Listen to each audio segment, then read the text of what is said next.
Good morning everyone. Hello po sa inyo lahat and good morning Ilocos Sur. Ayan, nandito tayo sa may kalsada ngayon dito sa labas ng bahay ng aking biyanan at ayan ang mga daanan dito. Ang daanan po dito ay paakyat, pababa, palusong, paahon. Ayan ang mga kalsada dito. Ayan, sa kabila naman, ayan, pababa. Ayan ang mga bahay dyan. At yan ang bahay ng aking biyanan. Hello, good morning, Manong. Aga mo ah. Ng mga alasaba. Ah? Ng mga alasaba. Well, sige mga ano. Nagkape kan? Nagpasin. Sige. Di oras mo pang kayo? Diyan man mo kanya da Manong.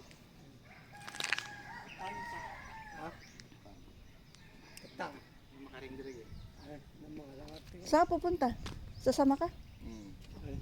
Sige ka ron.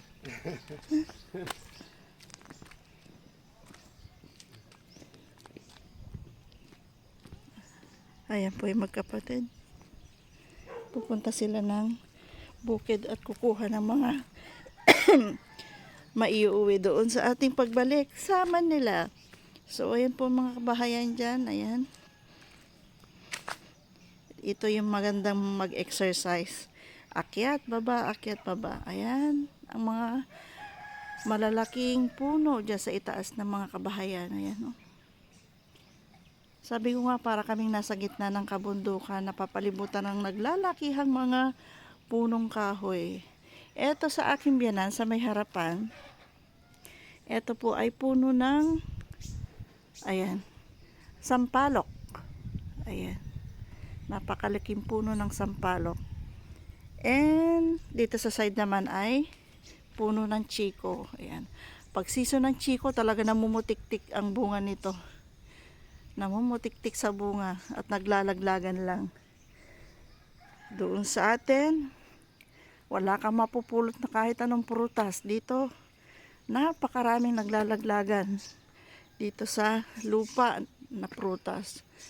And itong isa pa, tingnan nyo naman yung mga ugat ng chiko, lalaki. And itong harap, itong isa parang, hindi ko alam kung anong puno ito, parang chesa. Ayan. Kaya napaka-aliwalas dito, napakalamig. Kahit tag-init, hindi ka gaano maiinitan kasi nga sobrang daming puno. And dito sa side na to, ayan. Ito mga tubo pong to ay tubig po yan papunta doon sa baba. And dito tayo sa side na to muna.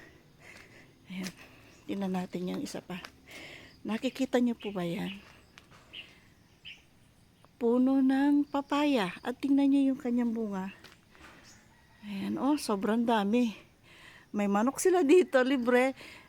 Meron silang papaya dyan, libre. Meron silang sili doon na sarili nilang tanim. O saan ka pa, diba? Wala ka nang kailangan bilhin. Oh. Sobrang daming bunga. Manghihingi tayo niyan at dadali natin sa pagbalik ng Laguna. And dito sa side na to, mga halaman yan na nagpapaganda ng palibot.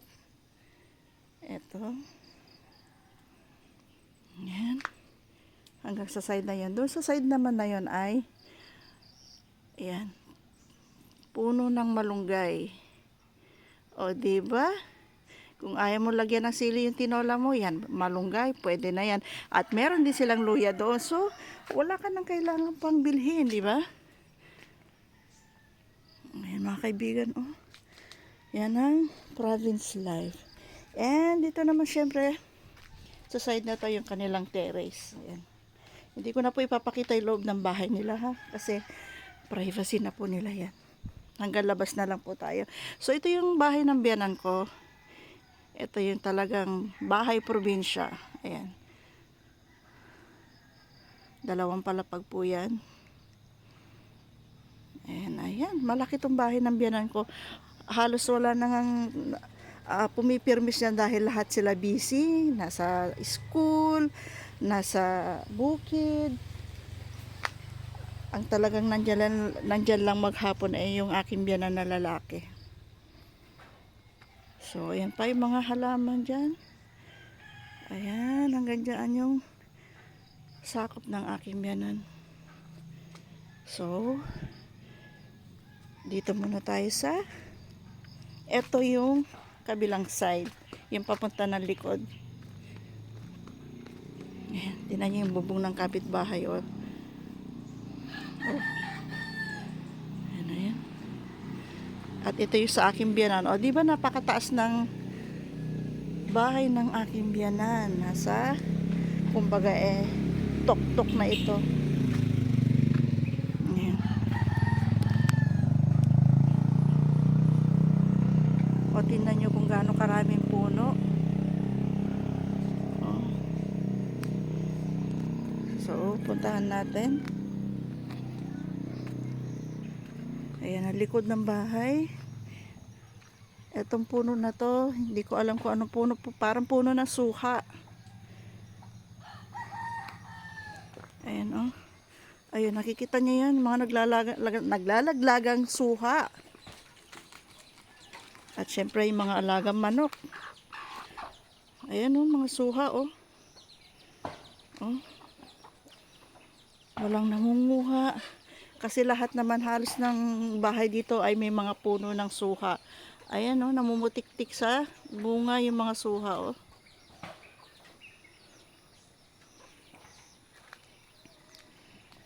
Namumutik-tik sa bunga yung puno ng suha. Ayan. Ayan, nakikita nyo po ba yan? Yung mga suha na yan, oh.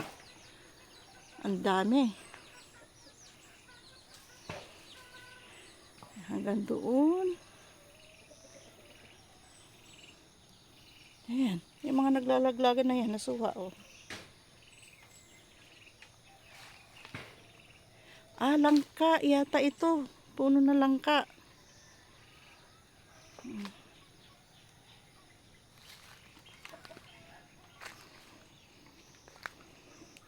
Dito, siguro kung magwawalis ka dito sa kapaligiran nito, kalahating araw bago ka matapos. At hindi ka pa yung matatapos sigurado dahil sa lawak ng lilinisin mo.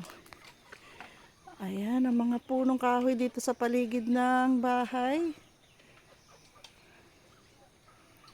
Ayan yung manok. Excuse me. Ayan. Ayan.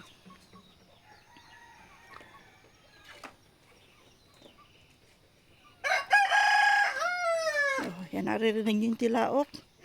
So, balik tayo doon. Ayan, dito naman tayo sa side na to. Ayan, hanapin natin kung hanggang saan ang dulo na itong napakalalaking mga tubo na to. Napakahabang mga tubo. Ito yung sinasabi kong puno na malunggay. Oh, laki na ng puno niya. Ayan. Ayan, ayan ang view. Tuwing pupunta ako dito, dito talaga yung favorite na spot ko eh. Kasi kitang-kita mo talaga yung mga kabundukan na yan, oh. Gustong gusto ko dito sa pwesto na to kasi talagang napakasarap niyan tingnan, oh. Hindi siya kalbo. Talagang purong green na punong kahoy, oh. At yan ang bubong ng kapitbahay. Ayan, ayan nasa baba. Ayan, dito tayo. Ito yung tubo na to. Alam niyo po ba kung ano to? Ito ay yan, nagripo. Yan ang pinagkukunan nila ng tubig. At dyan nakakonekta yung mga tubo na to. Alam niyo po ba itong excuse me, itong tubig nila, kung saan nanggagaling? Galing po yan sa bundok. Bukal po yan na nilagyan nila ng tubo papunta dito sa kabahayan. Ayan. Yan ang tubig ng biyanan ko dito.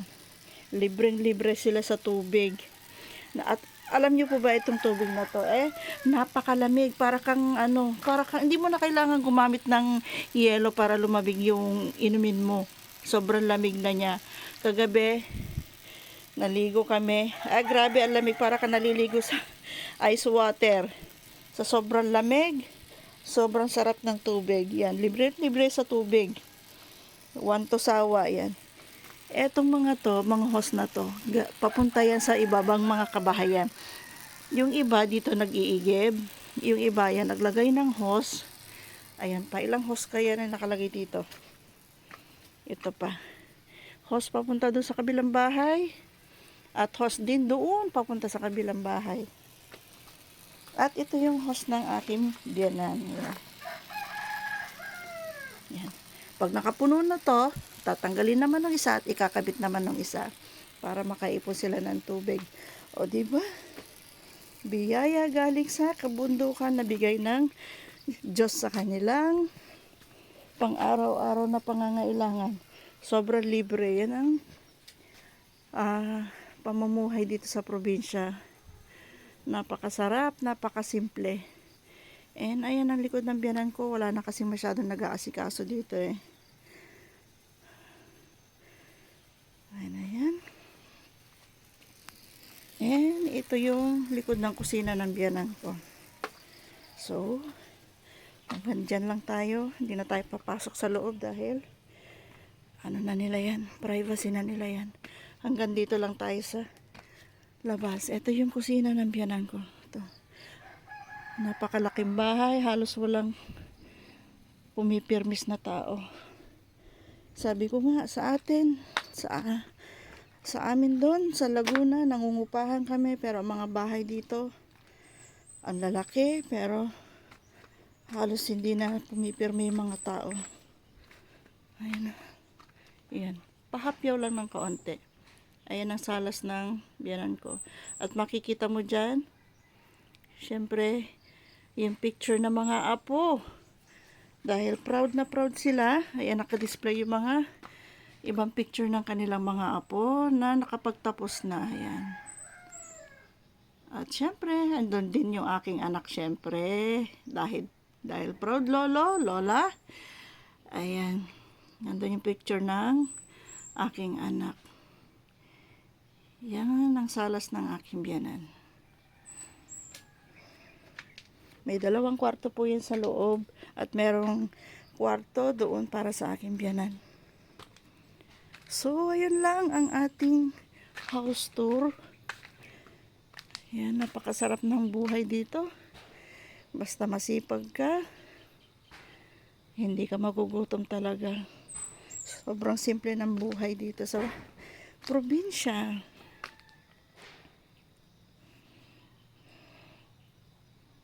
Ayan. At mamaya ng kaunti luluwas na rin kami pabalik sa Manila.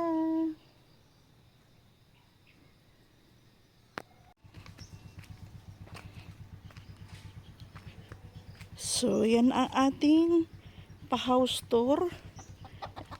Ito yung manok. Napakasarap siguro nitong manok na ito pag niluto. Ganyan ba yung native chicken? Ayan. Ayan tubig dyan. Ayan. Tubig. Tumutulo. Ayan. Hulihin kaya kita at iuwi kita sa Laguna. So, ayan. Unti-unti nang naglalabasan yung tao para pumunta sa kanilang mga trabaho, sa kanilang bukid, sa kung saan man sila pupunta. Ayan, ang oras ay pasado 6:00 na ng umaga. At medyo busy-busy na yung kalsada. So, yun lamang po sa inyo. Yan lang po ang ating vlog for today. Ayan, grabe, ang ganda ng kapaligiran talaga. Ayan. Yung ibang kasama ko tulog pa. Maraming pong salamat sa inyong lahat. Thank you for watching my videos. And ingat po kayo. God bless and bye everyone.